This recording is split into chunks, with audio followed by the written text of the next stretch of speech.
अस्सलाम वालेकुम व्यूअर्स, जावा beginner series की एक न्यू वीडियो में हाजिर हूँ। आज की इस वीडियो में हम जावा के अंदर फंक्शंस के बारे में पढ़ेंगे और देखेंगे कि कितनी तरह के फंक्शंस होते हैं और हम उनको किस तरह से यूज़ करते हैं।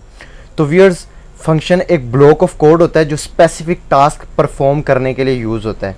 ठीक है, जावा के अंदर दो तरह के फंक्शंस होते हैं, एक यूज़र डिफाइंड फंक्शन, ठीक है, और एक प्री डिफाइंड फंक्शंस। जो यूज़र डिफाइंड फंक्शंस होते हैं वो हम बनाते हैं, ठीक है, अपने प्रोग्राम के अंदर, जो आज हम इसमें पढ़ेंगे।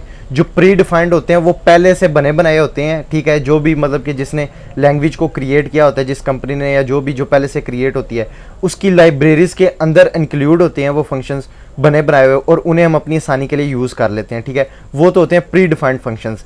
लेकिन यूज़र डिफाइंड फंक्शंस वो होते हैं जो हम खुद बनाते हैं। ठीक है, हम अपने कोड को आसान करने के लिए, जैसे कि अब स्टेटमेंट्स हैं, 4 5 10 स्टेटमेंट्स हैं, ठीक है, कोई कोड है, पीस ऑफ कोड है हमारे पास, जिस तरह से एक इमेजिन कर लें, ठीक है, वो अब हमें बार बार यूज़ करना पड़ रहा है। ठीक है, तो हम उसे क्या करेंगे, हम उसे एक फंक्शन में लिख लेंगे।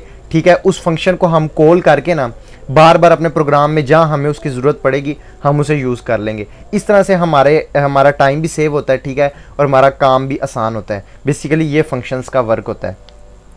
अच्छा, जावा के अंदर 4 तरह के फंक्शंस होते हैं। ठीक है, number 1, function with no arguments and no return value. Number 2, function with no arguments and a return value.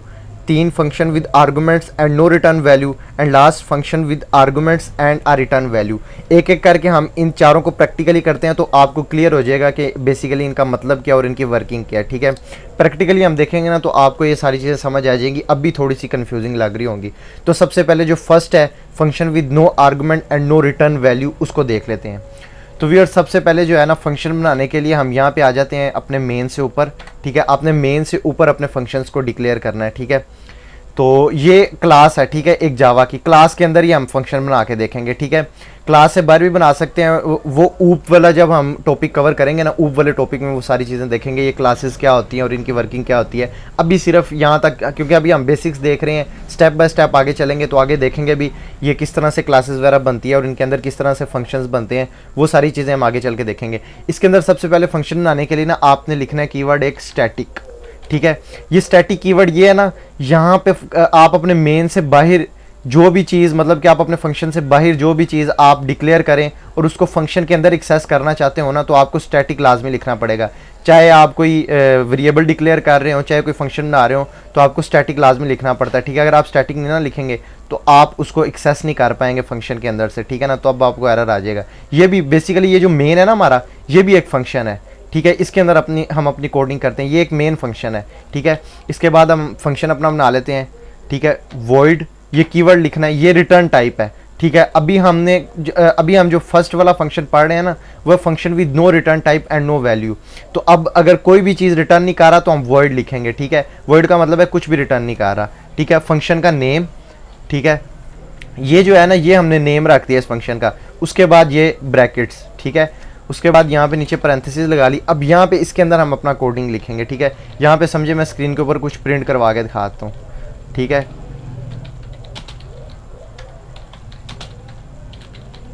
ठीक है व्यूअर्स, अब ये जो है ना हमारा फंक्शन तैयार हो गया। अब इसको हम मेन के अंदर ना कॉल कर लेंगे। कॉल करने का क्या तरीका है, ये जो आपने फंक्शन का नेम और ये क्लोज ब्रैकेट्स बनाई है ना, इनको एज इट इज़ लिख दें।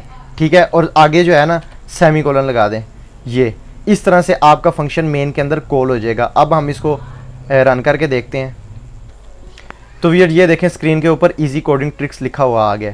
ठीक है, इस तरह से आप एक फंक्शन बनाते हैं। ये पहली टाइप है, function with no return type and no argument. ठीक है, मतलब कि ये कोई वैल्यू रिसीव भी नहीं कर रहा है। ये मैं आगे आपको बताऊंगा आर्गूमेंट का क्या मतलब है। आर्गूमेंट ये होता है कि अगर ये कोई वैल्यू भी रिसीव, कोई वेरिएबल रिसीव कर रहा हो, उसमें हम कहते हैं आर्गूमेंट। वो मैं आगे, आप जब ये सारी टाइप्स देख लेंगे ना तो आपको ये समझ आ जाएगा। अभी इसको हम कहते हैं function with no argument and no return type. ठीक है, ये पहली टाइप है। अब उसके बाद जो दूसरी टाइप है हमारे पास, वो है function with no arguments and a return value. अब इसमें ना वैल्यू भी रिटर्न कर रहा होगा। ठीक है, अब वैल्यू किस तरह से हम रिटर्न कर सकते हैं, अब इसको मैं यहाँ से रिमूव कर देता हूँ। ठीक है, यहाँ पे ना आपने रिटर्न टाइप अब कोई भी रख लेनी है, जिस टाइप की वैल्यू आप रिटर्न कर रहे हो। ठीक है, जिस टाइप की वैल्यू आपने रिटर्न करनी है, समझे मैं यहाँ पे इंटीजर वैल्यू रिटर्न कर रहा हूँ। ठीक है, मैं आपको सिर्फ समझाने के लिए बता रहा हूँ। आपने जिस टाइप की वैल्यू यहाँ पे रिटर्न करनी हो, ठीक है, आपने वो वाली डाटा टाइप यहाँ पे लिख देनी है। ठीक है, अब यहाँ पे मैं एक वेरिएबल ले देता हूँ, उसको इनिशियलाइज कर लेता हूँ 1 से। ठीक है। अब यहाँ पे आपने रिटर्न का कीवर्ड लिखना है और जो वेरिएबल नेम था वो आपने यहाँ पे दे देना है, जो भी चीज़ आपने रिटर्न करनी है, ठीक है। ये अब मैंने जो है ना ये एक वैल्यू यहाँ पे रिटर्न कर रही है। अब इसके अंदर ना यहाँ पे जो वैल्यू थी ना एक्स के अंदर वो यहाँ पे पास हो रही है, यहाँ पे जो हमने फंक्शन कॉल किया हुआ है, ठीक है। अब यहाँ पे हम उस वैल्यू को प्रिंट करवाते हैं स्क्रीन के ऊपर जो हमने वहाँ से रिसीव की है, ठीक है। तो व्यूअर्स इस तरह से ये प्रिंट करवाने का तरीका तो आपको पता है। फंक्शन नेम हम इसके अंदर लिख, क्योंकि यहाँ पे एक वैल्यू रिटर्न हो रही है। अब समझ लें इसके अंदर एक वैल्यू आ गई है, ठीक है। अब हम इसको एग्जीक्यूट करते हैं तो व्यूअर ये देखें स्क्रीन के ऊपर 1 लिखा हुआ आ गया, ठीक है ना। ये इस हम टाइप को कहते हैं function with no arguments and a return value, मतलब कि ये वैल्यू रिटर्न कर रहा है, ठीक है, लेकिन हम इसमें कोई आर्गुमेंट नहीं पास कर रहे, ठीक है। अब हम आगे आर्गुमेंट को समझते हैं। आर्गुमेंट का क्या मतलब होता है? आर्गुमेंट ये होता है ना, यहाँ से अगर आप अपने मेन से कोई वैल्यू फंक्शन को पास करते हैं ना तो उस वेरिएबल को हम आर्गुमेंट कहते हैं, ठीक है। यहाँ से अब मैं आपको पास करके दिखाता हूँ वैल्यू को, ये देखें किस तरह से आप पास कर सकते हैं। अब इसको हम ख़त्म कर देते हैं क्योंकि अब अभी हमने रिटर्न नहीं करना कुछ भी, नो रिटर्न, ठीक है, सिर्फ आर्गुमेंट पास करना है। तो यहाँ से हम ये ख़त्म कर देते हैं, ठीक है। यहाँ पे हम वॉइड लिख देते हैं। तो व्यूअर्स यहाँ से मैं एक वैल्यू पास करके आपको दिखाता हूँ।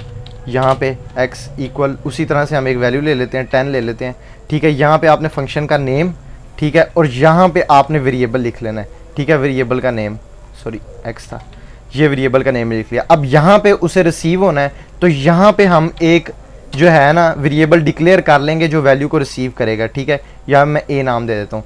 अब यहाँ से जो x है ना वो यहाँ पे पास होगा, ठीक है। यहाँ से फंक्शन उसे रिसीव करेगा। अब यहाँ पे a के अंदर वैल्यू आ गई है जो हमने मेन से पास की है। अब यहाँ पे मैं उस वैल्यू को प्रिंट करवा के दिखाता हूँ आपको। तो व्यूअर ये देखें, अब मैं इसको एग्जीक्यूट करता हूँ तो व्यूअर ये देखें स्क्रीन के ऊपर 10 लिखा हुआ आ गया, ठीक है। इस टाइप को कहते हैं function with argument and no return type, क्योंकि ये कुछ भी रिटर्न नहीं कर रहा, सिर्फ एक वैल्यू पास का रिसीव कर रहा है, ठीक है ना। ये यहाँ से जो हम ये वेरिएबल पास कर रहे हैं ना इसे हम आर्गुमेंट कहते हैं, ठीक है। ये यहाँ से रिसीव हो रहा है, ठीक है। रिसीव हो के यहाँ पे ये इसे पैरामीटर कहेंगे, ठीक है ना। ये यहाँ पे जो रिसीव हो रहा है वहाँ पे पैरामीटर, यहाँ से जो पास हो रहा है वो आर्गुमेंट, ठीक है। इस तरह से हम इस टाइप को यूज़ करते हैं अपने प्रोग्राम के अंदर। अब ये जो लास्ट टाइप है इसमें ये है कि फंक्शन वैल्यू आर्गुमेंट्स रिसीव भी कर रहा है, ठीक है, और उसके बाद आर्गुमेंट्स को रिटर्न भी कर रहा है, वैल्यू को रिटर्न भी कर रहा है। यहाँ पे आप अपनी मर्जी से जितने मर्जी आर्गुमेंट्स ना रिसीव कर सकते हैं, ठीक है। यहाँ पे जैसे कि मैं एक और बना देता हूँ, यहाँ पे इंट y इक्वल 20, ठीक है। यहाँ से अब ये देखें y, यहाँ पे मैं लिख देता हूँ इंट b। अब ये देखें उसने 2 वैल्यूज़ को रिसीव कर लिया। ये अपनी मर्जी से आप जितनी चाहें यहाँ पे वैल्यूज़ रिसीव करवा सकते हैं। ये देखें मैं इसको भी प्रिंट करवा के दिखाता हूँ आपको, ठीक है। अब इसको दोबारा से एग्जीक्यूट करते हैं। ये देखें यहाँ पे 20 लिखा हुआ आ गया। तो यहाँ से आप अपनी मर्जी के हिसाब से जितनी मर्जी चाहें वैल्यूज़ अपने फंक्शन के अंदर पास करके उसके ऊपर डिफरेंट कंडीशंस लगा के आप अपने हिसाब से अपनी रिक्वायरमेंट्स के हिसाब से काम कर सकते हैं। मैं सिर्फ आपको ये समझाने के लिए बता रहा हूँ। अब उसके बाद जो लास्ट टाइप है जिसमें रिटर्न भी कर रहा है, तो यहाँ पे हम लिख देते हैं, यहाँ पे हम लिख देते हैं इंट, कि वो इंटीजर वैल्यू रिटर्न कर रहा है, ठीक है ना। यहाँ पे अब ये जो 2 वैल्यूज़ रिसीव की हैं ये आर्गुमेंट्स रिसीव भी कर रहा है और वैल्यू रिटर्न भी कर रहा है। यहाँ पे जो रिसीव किए हैं उनका हम सम यहाँ पे पास कर देते हैं, ठीक है। तो व्यूअर यहाँ पे अब जो है ना मैं यहाँ पे लिख देता हूँ, ये देखें यहाँ पे प्रिंट करवा देता हूँ जो वैल्यू उसने रिसीव करके दोबारा से रिटर्न की है।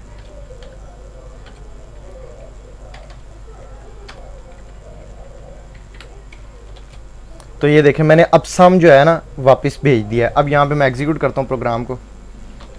तो व्यूअर ये देखें स्क्रीन के ऊपर 30 लिखा हुआ आ गया, ठीक है। यहाँ पे उसने वैल्यूज़ 2 रिसीव भी की हैं, ये 10 और 20, ठीक है। वो दोनों वैल्यूज़ को स्क्रीन के ऊपर प्रिंट करवा दिया है। उसके बाद उन दोनों का सम रिटर्न कर लिया, ठीक है ना। यहाँ पे आप जो भी अपने हिसाब से रिटर्न करवाना चाहिए वो करवा सकते हैं। सम रिटर्न कर दिए, यहाँ पे सम उसने रिसीव किया, ठीक है। यहाँ पे जहाँ पे हमने फंक्शन कॉल किया हुआ था मेन के अंदर, अब उस रिसीव जो किया हुआ है ना उसको हमने स्क्रीन के ऊपर प्रिंट करवा दिया। इसको आप वेरिएबल के अंदर स्टोर करके भी प्रिंट करवा सकते हैं, डायरेक्ट भी इस तरह से लिख के प्रिंट करवा सकते हैं। तो ये थी जो 4 टाइप्स फंक्शंस को बनाने की, ठीक है। आप अपनी कंडीशंस के हिसाब से जैसे चाहें यूज़ कर सकते हैं, ठीक है। अगर आपको कोई इनसे रिलेटेड क्वेश्चन हो, कोई चीज़ ना समझ आ रही हो, वो आप मुझे कमेंट कर दें, मैं आपको आंसर कर दूंगा उसका।